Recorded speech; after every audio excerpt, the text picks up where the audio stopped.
তো এই জন্য আজকে মানুষ জামাত ইসলামীর কথা বলছে যে জামাত আগামী দিনে ক্ষমতায় যাবে, এটা সেটা অনেক কথা বলছে। আপনারা জানেন আমাদের 2 জন মন্ত্রী ছিল। কয়জন মন্ত্রী ছিল? ক্ষমতার একেবারেই কম অংশ।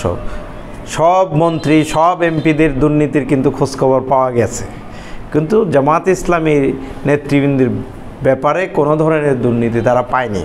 কেন পায়নি? তাদেরও তো বাড়ি ঘর দুনিয়াদারি এগুলো করার স্বপ্ন থাকার কথা, কিন্তু তারা সেটাকে স্বপ্ন না দেখে একটা সোনার বাংলাদেশ গড়ার জন্য, এটা ভালো বাংলাদেশ গড়ার জন্য, কল্যাণমূলক রাষ্ট্র প্রতিষ্ঠার জন্য তারা কাজ করেছেন। এজন্য মানুষের অধিকার মানুষকে পৌঁছিয়ে দেওয়ার জন্য তারা চেষ্টা করেছেন।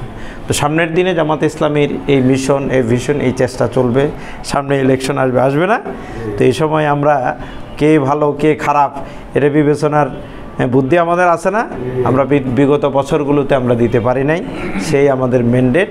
আগামী দিনে আমাদের সেই প্রত্যাশিত নেতাকে ঠিক করব, যে দেশকে ঠিক রাখতে পারবে, দেশের মানুষকে ঠিক রাখতে পারবে ইনশাআল্লাহ। যে স্বৈরাচার 15 বছর ব্যাপী আমাদের উপরে ছিল, এ ধরনের কোনো ব্যক্তিবর্গ যাতে দেশে আবার আসতে না পারে, আমাদেরকে সতর্ক থাকতে হবে ইনশাআল্লাহ। তো আবারও আপনাদের